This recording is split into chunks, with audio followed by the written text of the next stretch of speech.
Assalamualaikum warahmatullahi wabarakatuh. Salam kenal Bapak Ibu, kakak adik sekalian. Jumpa lagi kali ini saya Fatonah, Widya Iswara atau pelatih di Balai Besar Pelatihan Kesehatan Jakarta. Assalamualaikum warahmatullahi wabarakatuh.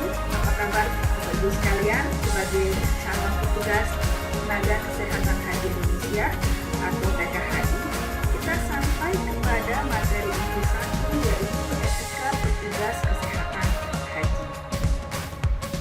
Bapak Ibu sekalian, tentu saja kita penasaran ya, ingin tahu sebenarnya yang disebut petugas kesehatan haji yang beretika itu seperti apa. Nah, Bapak Ibu sekalian, nanti untuk beberapa menit ke depan kita akan membahas mengenai kriteria, kemudian hal apa yang baik dilakukan oleh seorang petugas kesehatan haji Indonesia. Bapak Ibu sekalian, sebelumnya tentu saja kita harus memahami mengenai definisi atau pengertian umum dari etika. Bapak Ibu, etika adalah norma-norma yang disepakati bersama yang berlaku dalam sekelompok masyarakat. Tentang apa? Tentang hal-hal yang disebut baik atau tidak. Nah, ciri-ciri petugas kesehatan haji yang profesional ya. Kenapa kita bahas ini? Karena sebelum masuk mengenai seorang petugas kesehatan haji yang beretika, kita mesti mengetahui yang profesional dulu.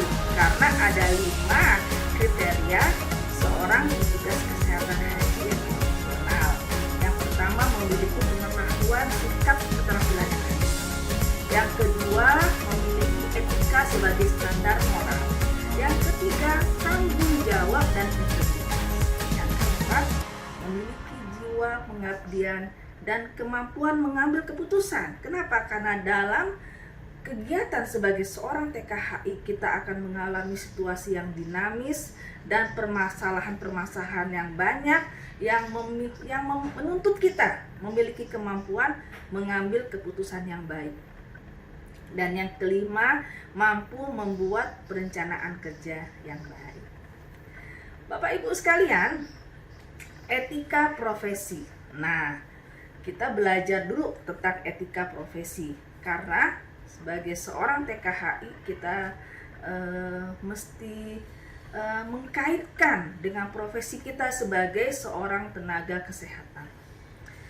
Jadi etika profesi itu terkait dengan hukum ya. Bila kita berbuat hal-hal yang bertentangan dengan etika, maka memiliki sanksi atau konsekuensi hukuman. Gitu ya Bapak Ibu sekalian.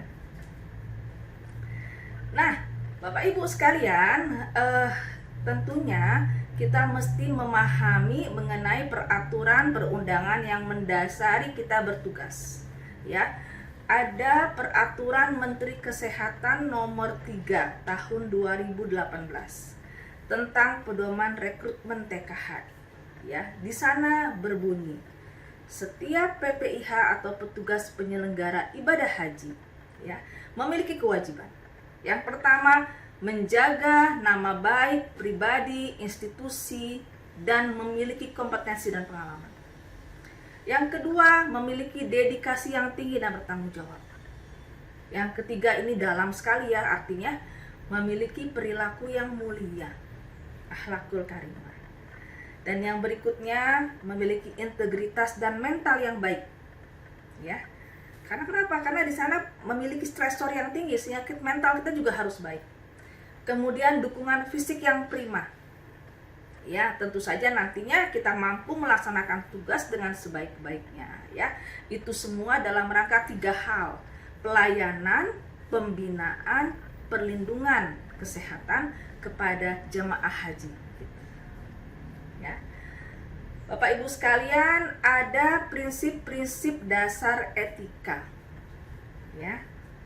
Nah, ada 6 hal yang mendasari atau menjadi prinsip-prinsip dasar etika. Yang pertama, keindahan, persamaan, kebaikan, keadilan, kebebasan, dan kebenaran. Ya, kita akan nanti bahas lebih dalam pada saat kita bertemu di kelas. Bapak Ibu sekalian, dalam mempelajari etika pelayanan kesehatan haji, kita kenal ada istilah yang namanya bioetika, ya, atau etika biomedis. Ya, kenapa? Karena memang kita melakukan pelayanan medis atau melakukan pelayanan kesehatan, ya Bapak Ibu sekalian ya. Nah, ada 4 kaidah dasar moral atau kaidah dasar bioetika. Ada 4 hal, ya. Mungkin perlu kita ingat nih ya. Yang pertama beneficence, yang kedua non maleficence, yang ketiga justice, dan yang keempat otonomi. Nah, kita belajar dulu hal yang pertama, beneficence. Apa itu beneficence?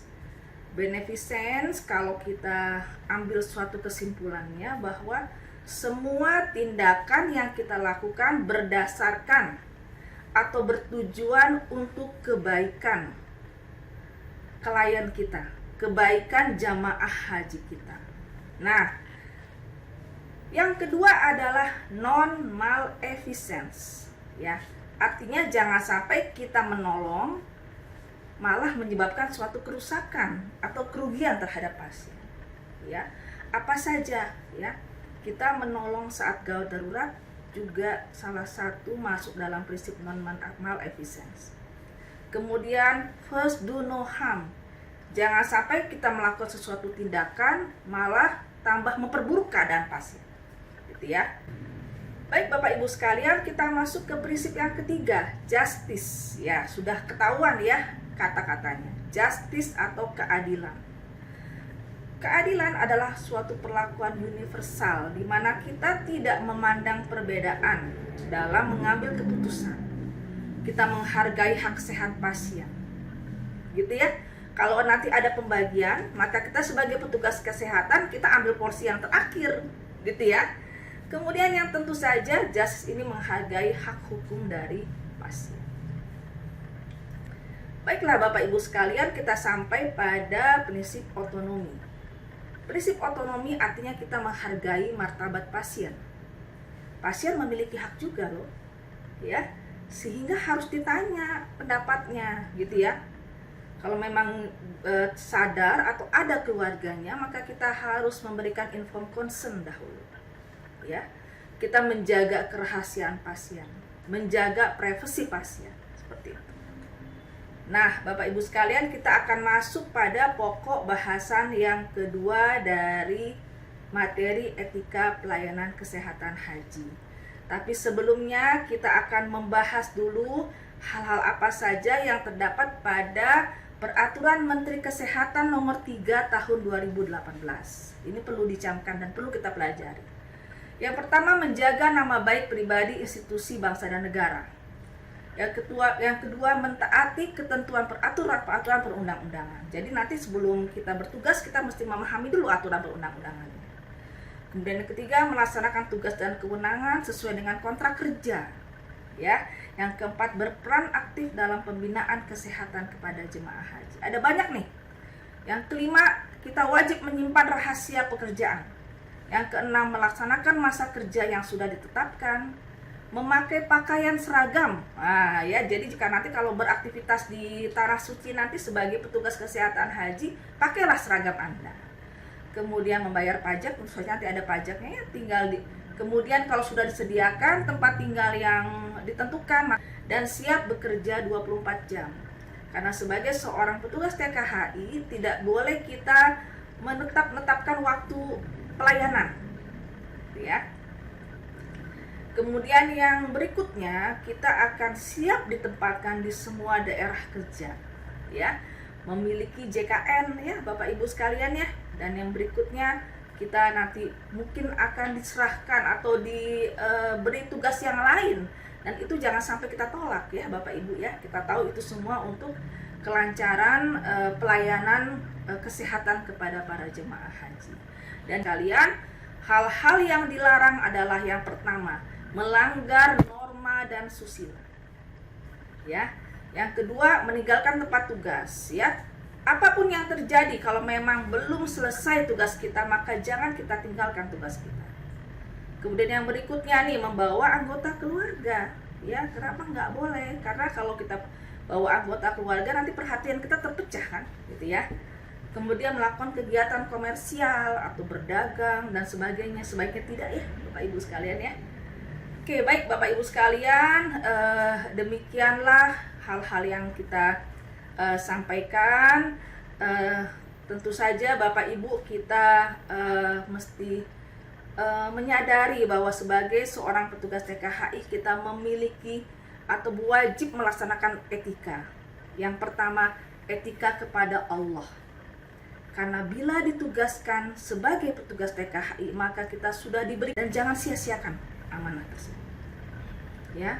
Kemudian yang berikutnya tentu saja kita mengutamakan tugas daripada kepentingan pribadi. Etika terhadap sesama petugas, ya Bapak Ibu. Karena sebagai seorang petugas TKHI kita akan bekerja dengan petugas yang lain. Etika terhadap jamaah haji ini tentu saja yang paling utama, ya.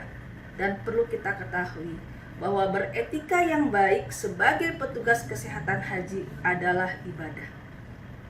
Ya. Bapak Ibu, sebagai seorang petugas TKHI tidak ada yang bisa mengubah etika dan sikap Anda sebagai TKHI selain Anda sendiri dan tentu saja Allah Subhanahu wa taala. Demikianlah Bapak Ibu sekalian yang saya sampaikan. Semoga bermanfaat. Mohon maaf kalau ada kurang, dan semoga Allah Subhanahu wa taala akan memberikan hadiah yang terbaik kepada Bapak Ibu sebagai calon petugas TKHI, yaitu menjadi seorang petugas kesehatan haji atau seorang. Terima kasih. Wassalamualaikum warahmatullahi wabarakatuh.